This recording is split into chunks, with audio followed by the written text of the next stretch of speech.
After the fall of the Berlin Wall, global trade and free markets made the world more interconnected than ever before. Over the last 30 years, globalization expanded as trade and supply chains focused on the lowest costs with no obvious regard for ideology. During this time, we believe market cap international indices increased allocations to authoritarian regimes with the assumption that rapid GDP growth would correlate with high investment returns. There is a problem in the asset management industry. There are trillions of dollars tracking international indices that only look at market capitalization or the size of the company when deciding on inclusion of the security in the international index. Today, globalization has become polarized.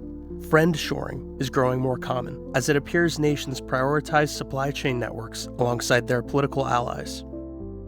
We believe market cap indices are not paying attention to these important trends. They do not seem to account for growing geopolitical risk. Our solution is to use democracy as a factor. So our international index is both market cap and democracy weighted. The conventional wisdom is that China is the economic powerhouse, and that's where you should invest. Don't I have to invest in China to get good returns? Don't I have to invest in the BRICS, Brazil, Russia, India, China, and South Africa? I think we should look at those returns and see what they actually look like. So what we have is a 10-year comparison of the G7 and the BRICS, their returns. And this experiment was truncated. It was full 10 years, but it stopped when Russia invaded the Ukraine and was delisted. The BRICS expanded by 72%, while the G7 only grew by 22%. So the BRICS outgrew the G7. But look at the investment returns. The G7 crushed the BRICS. China comes in about sixth, and they're not much better than Italy and Canada. So the moral of the story is that GDP growth does not guarantee investment returns. Corruption has a cost. And if you're just greedy, you should be investing in democracy. Democracy Investments has partnered with The Economist magazine's Democracy Index. Julie, what inspired you to work with the Economist Democracy Index? We believe the Economist Democracy Index is the most robust measure of democracy in the world. Joan and her team have done an outstanding job of publishing the index. There are 60 different indicators that go into every country score.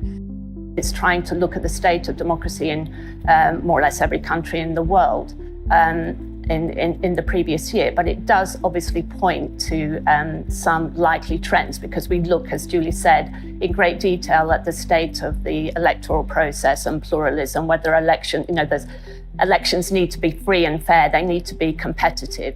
We set out to create an alternative strategy. Currently in the asset management industry, international index funds are over-allocating to authoritarians. Our strategy combines an all-world ex-US index with the Economist Democracy Index. It contains all of the same 2,900 large and mid-cap stocks as the starting universe, and includes both developed and emerging markets.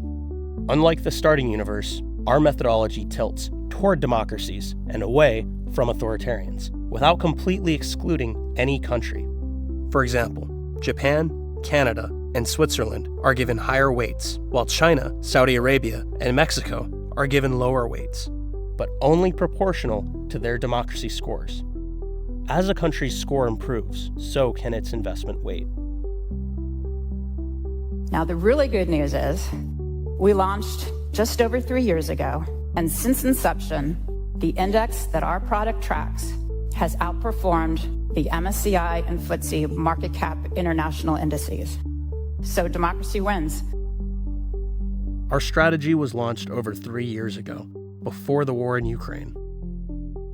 Since then, many authoritarian states have continued to engage in corruption, censorship, and human rights abuses.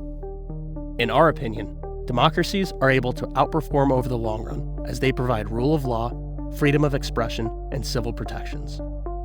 We expect these trends to continue over the next market cycle as authoritarians continue to friendshore and the divide grows between the BRICS and the G7. The Democracy International Fund is an exchange-traded fund listed on the New York Stock Exchange with the ticker symbol DMCY. No matter what the daily volume is, best price execution can be coordinated through the block desk of your broker or custodian. Our strategy is often used for an ACWI ex-US sleeve of a portfolio, or to replace EFA and emerging markets, since our index is about 85% in developed markets and 15% in emerging markets. DMCY is available on most brokerage platforms. Our prospectus and other important fund details can be found on our website.